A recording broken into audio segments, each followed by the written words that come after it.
Selamat berjumpa kembali adik-adik yang gemar belajar fisika bersama Pak Made belajar fisika mudah. Mudah-mudahan Pak Made jumpai dalam keadaan sehat. Ayo tutup semangat belajar dalam meraih cita-cita. Assalamualaikum warahmatullahi wabarakatuh. Salam sejahtera untuk kita semua. Om Swastiastu, Namo Buddhaya, Salam Kebajikan. Kali ini Pak Made melanjutkan materi alat optik, tapi khusus untuk sub, kamera, dan proyektor. Selamat menyimak penjelasannya.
Mari adik lanjutkan alat optik yang berikutnya yaitu kamera. Pembentukan bayangan pada kamera. Pada kamera ini digunakan sebuah lensa cembung.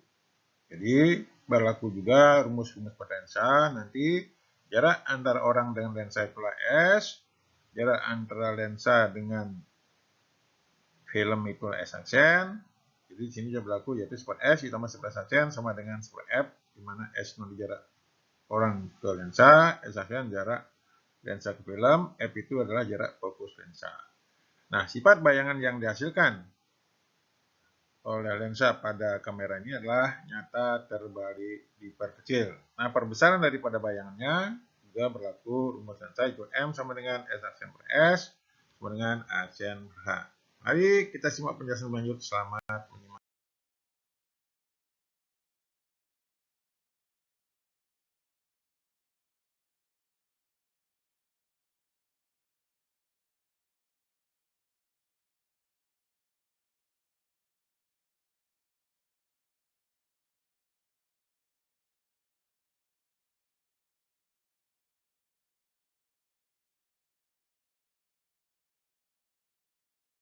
Mari ada dilanjutkan yaitu perbedaan kamera dengan mata.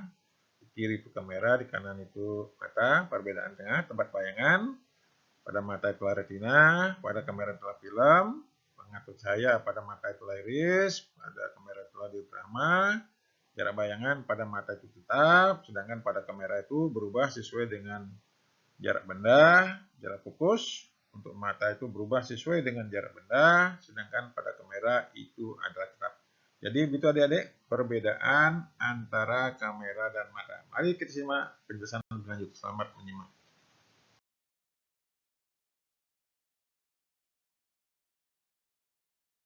Mari adik kita lihat persamaan antara mata dengan kamera. Jadi setelah kita lihat perbedaannya, maka kita lihat sekarang persamaan antara mata dan kamera.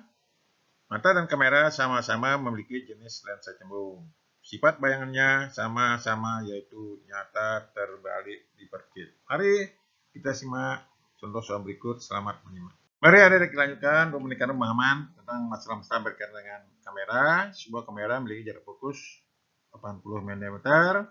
Awalnya digunakan untuk mengambil gambar benda yang cukup jauh. Kemudian kamera digunakan untuk mengambil gambar sebuah benda pada jarak 2 meter dari lensa. Tentukan kemana lensa harus geser dan berapa besarnya.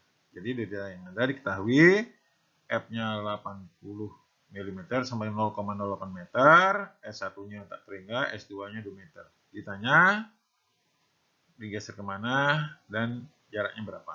Jadi kita lihat, jawab. Dari keadaan awal, S1-nya tak terhingga. Masukkan ke rumusnya, super S1 aksen tambah super S1 aksen sama dengan per F. 1 dibagi tak terhingga, ditambah 1 per 1 S1 aksen sama dengan per 0,08. 1 dibagi tak terhingga 0, sehingga S1 aksennya sama dengan 0,08 meter. Keadaan akhir, S2 sama dengan 2 meter. Masukkan ke rumus, super S2 ditambah super S2 aksen sama dengan super F. Setengah ditambah per S2 aksen sama dengan per 0,08. Angka sama angka digabung, per S2 aksen sama dengan per 0,08 dikurangi setengah, samakan menyebut, ketemulah per S2 aksennya 96 per 8. Sehingga S2 aksennya ketemu baris ketiga, 8 dibagi 96 yaitu 0,0833 meter.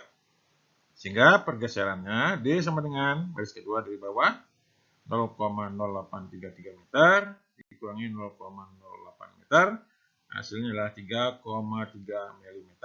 Dalam hal ini S2 aksen lebih besar daripada S1 aksen, sehingga lensa kamera digeser menjauhi film. Mari kita simak contoh berikutnya. Selamat menyimak. Mari adik lihat contoh soal yang lain berkaitan dengan kamera. Jarak fokus sebuah kamera adalah 5 cm. Kamera tersebut diatur untuk memfokuskan bayangan sebuah benda di jauh tak terhingga. Berapa jauh lensa kamera digeser agar dapat memfokuskan bayangan benda yang terletak pada jarak 250 cm. Diketahui F 50 mm, D sama dengan berapa? Kita S-nya 2500 mm. Jadi kita samakan dalam satu sistem satuan. Jadi keadaan awal itu S1-nya adalah tak terhingga. Masukkan ke rumus per S1 ditambah per S1 aksen sama per F. 1 bagi tak terhingga ditambah per S1 aksen sama dengan per 50. 1 dibagi tak terhingga 0 sehingga S1 aksennya sama dengan 50 mm. Keadaan akhir S2-nya 2500 mm. Masukkan ke rumus per S2 ditambah per S2 aksen sama dengan per F. Per 2500 sama per S2 aksen sama dengan 50. Gabungkan angka sama angka, per S2 aksen sama dengan per 50 dikurangi per 2500, samakan menyebut. Ketemulah per S2 aksen 49 per 2500, sehingga S2 aksennya baris ketiga dari bawah sama dengan 2500 dibagi 49. Ketemunya 51,02 mm. Jadi pergeserannya yaitu berarti D sama dengan S2 aksen kurang S1 aksen yaitu 51,02 mm dikurangi 50 mm sama dengan 1,02 mm. Jadi lensa kamera digeser sejauh 1,02 mm. Jadi begitu adik, tidak sulit. Mari kita lanjutkan materi berikutnya. Selamat menyimak.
Mari adik lanjutkan yaitu slide proyektor. Proyektor slide adalah alat yang digunakan untuk memproyeksikan gambar diapositif sehingga diperoleh bayangan nyata dan diperbesar pada layar. Bagian-bagian yang penting pada proyektor slide antara lain yaitu lampu kecil yang memancarkan sinar kuat melalui zat kaca, cermin cekung yang berfungsi sebagai reflektor cahaya, lensa cembung untuk membentuk bayangan berlayar, dan slide atau gambar diapositif. Nah, jadi bisa dilihat dari gambar. Jadi di sini juga nanti berlaku rumus lensa karena digunakan lensa positif. Jadi jarak antara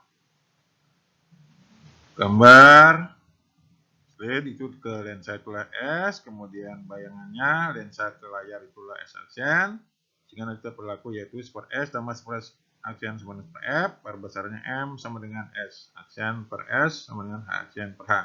Nah, dalam soal-soal ini ditanyakan dimensi, makanya nanti dicari perbesarnya berapa. Kalau misalkan ada gambarnya berupa panjang sekian, lebar sekian, maka tinggal mengalikan perbesarannya, sehingga nanti ukuran atau dimensi daripada gambar bisa diperoleh. Nah, sifat bayangan daripada lensa pada proyektor ini yaitu nyata, terbalik, diperbesar. Jadi begitu adik, tidak sulit. Dilihat dari perkembangannya, banyak sekali sekarang bentuk-bentuk daripada proyektor, tapi prinsip dasarnya sama. Demikian pula kamera yang telah kita pelajari sebelumnya. Mari kita lihat contoh selanjutnya. Selamat. Mari adik, kita lihat contoh soal yang berkaitan dengan proyektor slide. Sebuah proyektor slide memproyeksikan sebuah gambar diapositif pada layar. Jarak fokus lensa objektif adalah 25 cm dan jarak antara lensa dengan layar 6 mm. Berapa jarak antara gambar dengan lensa? Diketahui F-nya 25 cm, S1 aksennya sama dengan 6 meter, 600 cm. Ditanyakan S1-nya berapa? Jawab, super S1 tambah super S1 aksen sama dengan super F. Super S1 ditambah maksud angkanya, super S1 ditambah super 600 sama dengan super 25. Hubungkan angka sama angka. Super S1 sama dengan super 25 dikurangkan super 600 sama dengan menyebut bahwa super S1-nya 23 per 600. Sehingga S1-nya adalah 600 per 23. Hasilnya 26,087 cm. Jadi begitu adik-adik yang bisa saya berikan tentang kamera dan slide proyektor. Silahkan nanti mencoba soal berikut untuk meningkatkan pemahaman. Jangan lupa komen dan subscribe untuk meningkatkan materi saya menyusun materi berikutnya. Sampai jumpa pada materi berikutnya.